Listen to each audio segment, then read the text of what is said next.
Hey up everybody. Yeah, I've been painting, so now I'm going to go do a racist rant. I like Brendan. But yeah, don't know if you could tell, Brandon got to me a little bit of a day. But yeah, I mentioned my dad and my neighbours, and it's like, end of the day, I don't mind people mocking me or calling me racist or whatever else he called me. But yeah, don't bring my dad into it and my neighbours, do you know what I mean? I'm still waiting for him to get back to me with a location so he can bend me up like, I don't know, honestly. But I can't get over it. See that video that I shared on his fucking profile?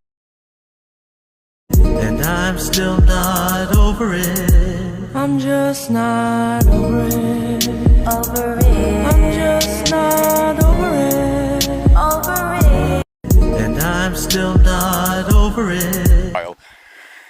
To be fair, that tune's stuck in my head. I feel gay for fucking even be stuck in my head. But no, Brandon, yeah. As I was saying over there, I felt like I was repeating myself, but obviously I've not repeated myself enough, have I? Because yeah, as I said, there's a difference between race and religion. I'm not racist, religionist. You could call me that, yeah, because I don't like any fucking religions, in particular Islam.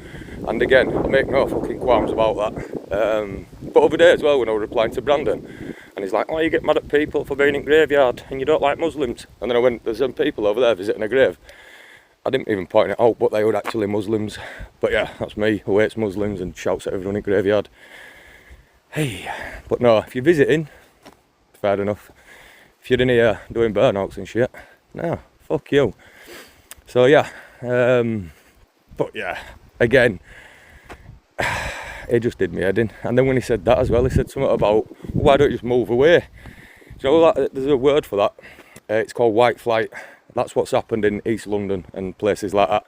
Because, you know, like, have you ever heard of Jack the Ripper? Yeah, part of British culture. And the Crays. Have you ever heard of Cray twins? They're part of British culture. Well, do you know where all that happened in East London? Whitechapel, all that lot. And have you seen it now? It's overrun and it's a shithole, and it's part of the biggest Bangladeshi community in UK. Train signs are in Urdu, like yeah. So, do you know, all the cookries, all the fucking East End cookries, they're pretty much no longer there because the Bangladeshis and the Asians have moved in and taken over. And this is, again, is why I don't like Islam, because it is a very conquering, taking over fucking religion. And like I said, yeah. But just because I don't like Islam doesn't mean that I hate every Muslim. Again, your religion's like a football team to me. But I was born into a Christian football team. And the Muslim before was like, well, you don't live in a Christian country, it's a secular country. If you listen to me, I said I was born into, yeah. Because in 1987, all that time ago when I was born, it was a Christian country, yeah. And guess what? It was better then. So yeah. I don't know, all this religion shit's doing me nothing. I just wish Jews would all fuck off back to Israel, all fucking Muslims would fuck off back to one of the 50 fucking odd fucking Muslim states I've got, and just leave us in peace. Can we not get back to how we were? But then when I was on about thingy as well, obviously the only ethnic group that puts in more than the takeout, yeah, which is, you guessed it, white folk. But no, again, that's not because of my mates, because I've got loads of mates, people of colour, and I've got loads of Muslim friends as well, that work. Do you know what pushes that number up and lowers the people of colour number? Is all these fucking immigrants coming and not working. It's these immigrants who come and live here for 10, 20 years and don't learn English. What good are they to the country? I mean, did you see that story a couple of days ago from Scotland? 3 Somalis burning a fucking dog, like literally setting a dog on fire. Like, there's a video on X of it, like I'd put it on here but I'd get banned. But yeah, these are people that we're letting in, and guess what, we'll just keep doing, we keep going, come on, keep coming from your war-torn country, but where's all women and children? Because as I've said, I got brought up, if shit kicks off, women and kids go to a safe place first and men stay and fight. It seems to be the opposite way around in these countries, doesn't it? And yeah, and Islam. So my mate Yaz, one of the Muslims who I debate with, sent me somewhere, because I always ask Muslims, where's Islam been, and made it better. So Yaz actually sent me somewhere. Have a guess where it was.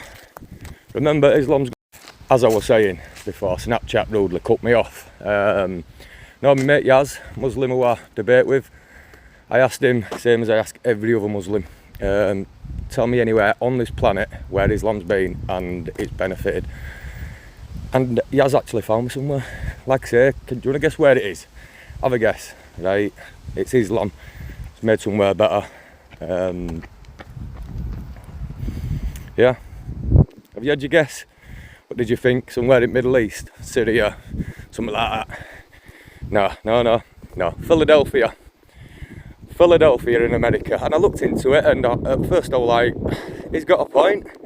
Because overdose rates have gone down and this and other in the last, I don't know how many years. But, right, I mean, you're more than welcome to look into it yourself, but the first mosque in Philadelphia was built in 1949, yeah, 1949. They had a big drugs epidemic in 70s caused by an Islamic group that, according to Yaz, the one Islamic, no, there were just loads of black people using Islam as a name. Okay, sound, I get that. So, why in 2010 was there another drug epidemic? If Islam's been there since 1949, and you go in, oh, Islam saved Philadelphia, it's took its fucking time, lad. And I've got my own little theory on this. Muslims multiply like fuck. You breed like fuck. So, the overdose rate is probably going to go down because there's shitloads more Muslims there. Being born there, yeah, not converting like you all think. No, being born there. And yeah, Muslims don't really do, well, I say they don't do drugs. On Eid, I watched a Muslim smoking a joint and drinking a beer. Is that a good Muslim, that? Or is that haram? You'll tell me. But yeah, so Philadelphia, look into it. Apparently, Islam went and made it better. He sent me a picture with loads of drug addicts on top bit. I'll try to share it, and then loads of like Muslims praying on bottom bit. Before Islam, after Islam. No, Islam's been there since 1949, kid. Yeah, imagine me moving into your house, living there 50 years, you're stopping drugs on me going, that's because I moved in. Fuck me, honestly. But no, again, I'll challenge anyone. Find me somewhere on this planet that Islam has been and benefited. Philadelphia, nearly had me Yaz, you nearly had me lad. But no, Yaz, to be fair to him, is very respectful and we are having decent debates. I do need to get back to him. And this is what it's about. This is what we need to start doing. We need to start debating and having conversations, uncomfortable conversations. You know, conversations that'll get you called racist. But they're conversations that we need to have. And we need to have a look around. Something else that Brandon said, did he say, oh yeah, fucking, again about moving, this and other. Why should I move? Because I'm a minority in my area, which I am. 22% of my area is white. And some of that's Polish and Eastern European. So I'm proper minority. Am I going to start getting special treatment? You know, like when they come and they go, oh, we're only a minority, help us. Well, I'm only a minority now in my own fucking area. So I can have some special treatment, please. I don't know what, but yeah. You get it, don't you? Anyways, part 2 done. I was going to do some replies, but can't be fucked. I'm going to go home and draw some of my picture. And then I might come back out again later for another racist rant. Hope everyone's well. Take care.